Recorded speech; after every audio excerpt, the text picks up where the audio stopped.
So today we're going to be changing the wheel hubs, which is this thing right here on my down 7 GMC Canyon off-road 4x4. And the reason why I'm doing this is because when I changed the rotors last time, I didn't realize that the speed sensor connected to the wheel hub, and when I took it off it ripped the cable. So I guess I looked, I already took off the wheels. So if you don't know how to change the wheel hub, well, right now let me show you. After you remove the wheel, you want to get a size 13-inch socket and take off the caliper pins, which is this top bolt and bottom bolt. Take off the 2 bolts. It's good to have this extendo because it gives you more leverage, because sometimes they're tight. And then you're gonna get a bungee cord or anything, a string, because you're gonna take this off and you want to like hang it up here. I'll show you right now. So I got the caliper hanging. The reason why you want to have it held up like this, because you don't want to hang it on this brake line, cause it to break and then leak, and you gotta change the whole thing. So next I'll pop these off. Real simple. Mine is still fresh because I just changed them maybe a few days ago. So keep them there, and then we're going to take these caliper bracket off, which is this whole thing, which will be this bolt and this bolt. So for these, you can either use the 13/16, which fit really snug, or a size 21. Pop them off like that.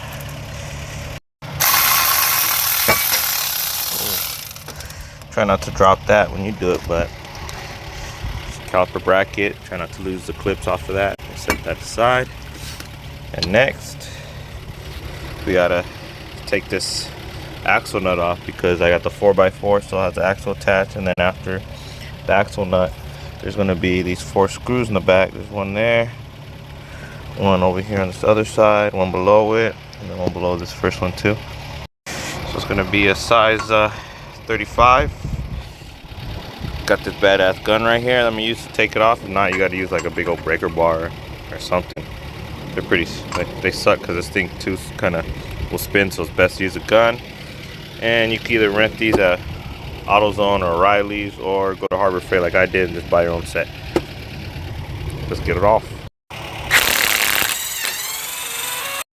Now that I got that off, it's time to get these bolts back here. Alright, they're size 15, so ooh, they're kind of tight. There we go. Might need an extension to get them off. Probably need one for back here or a swivel.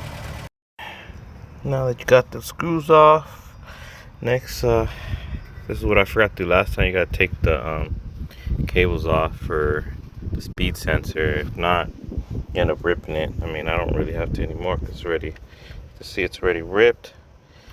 But I need to take this off so I can install the new one.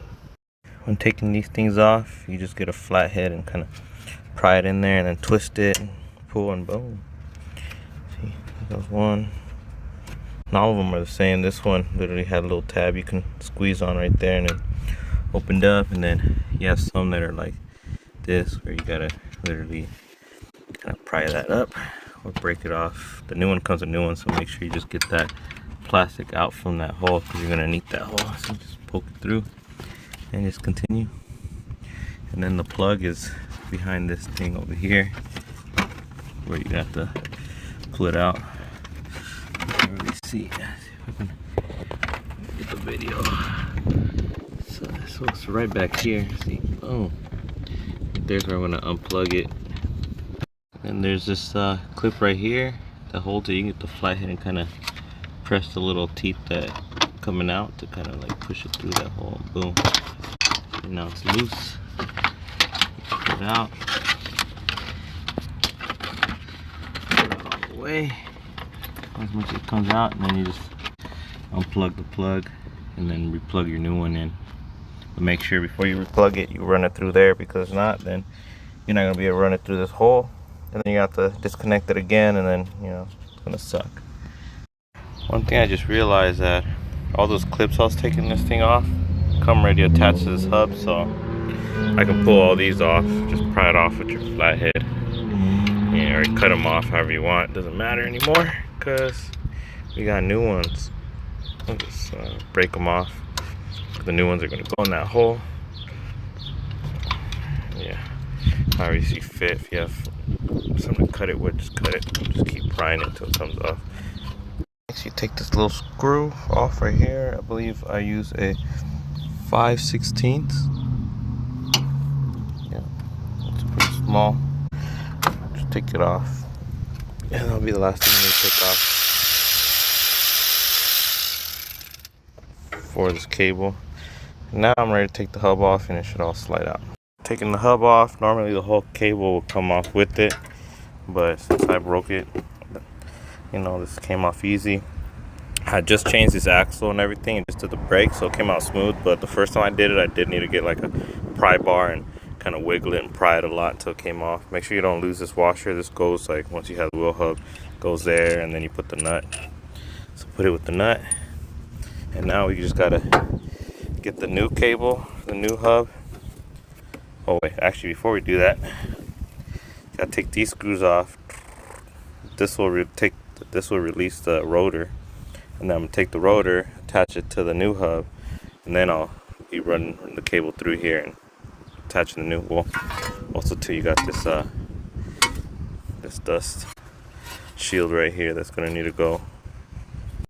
Next, we gotta take the rotor off. So it's these screws right here that'll release the rotor. We release the rotor, then we attach it to the new hub, and yeah, and then that's it for that. And then after that, you run the cable through here and start putting it all back together. So we're at the halfway point right now. All right, I'm gonna use this gun to make it quicker. I actually had to use 2 step downs so that way the socket will fit adapted, but go by a lot faster. You gotta be careful too because this thing is on you. See? So I use a gun so I don't have to hold it down. If you use a regular ratchet, you're gonna have to have somebody hold it, or you hold it, or figure out how to hold it in order for you to get enough leverage to take these things off. So with the gun, it's just simple. Just let it spin a little bit and off.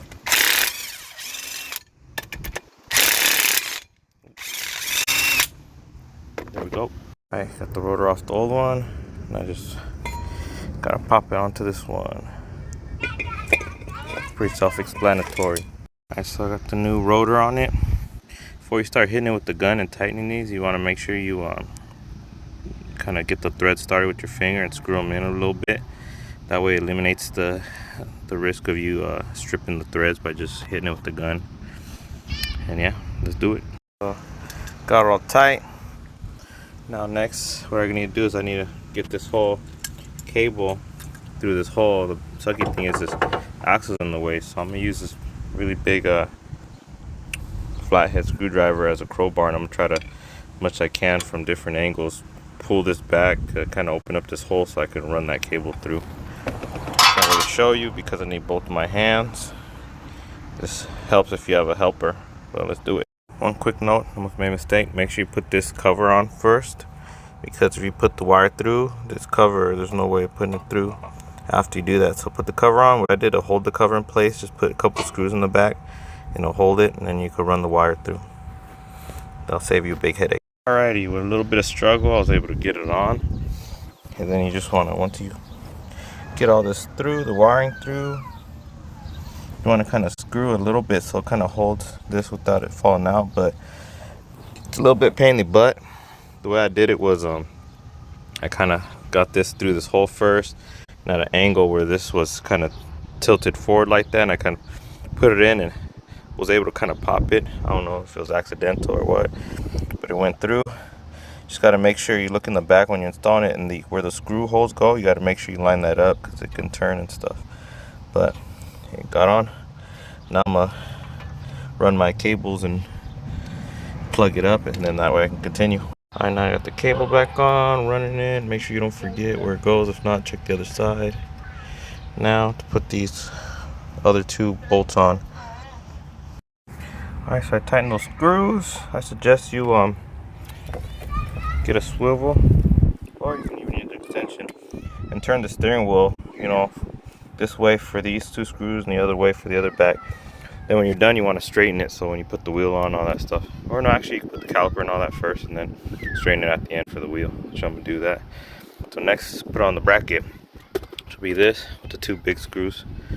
Let's get it done. Alright, so got the caliper on, put the brake pads back on, and next, caliper bracket, then the brake pads, and now you put the caliper back on with the 2 screws over here. So let's do it. Okay, so I got these 2 screws back on, nice and tight. And last thing is I need to put this axle nut. Well, you could have put it on earlier as soon as you got the hub, but I kind of forgot, I ain't gonna lie. So I'm gonna put it on now, and then I'll be able to put the wheel on. So let's do that. Alright, so one little side thing too, like say when you're tightening this, I know it's like mine, it gets kind of stuck in there. For the newbies that don't know, don't get scared. Sometimes too when you're taking it off, all you got to do is say if you're taking it off, you just kind of thread it a little bit in there, or if you're tightening it, you just will leave that, you get your gun or whatever you're using, and you just go up and down and keep wiggling it until it comes loose, so you gotta get scared that you got it stuck. And another note, when you're tightening bolts, when you got multiple, you always want to go on across, so the opposite. So like you tighten this one and this one, that one and that one, this one and that one, that way it tightens evenly. Same thing with the tire, you can start here, go there, then you go in the cross formation, and yeah.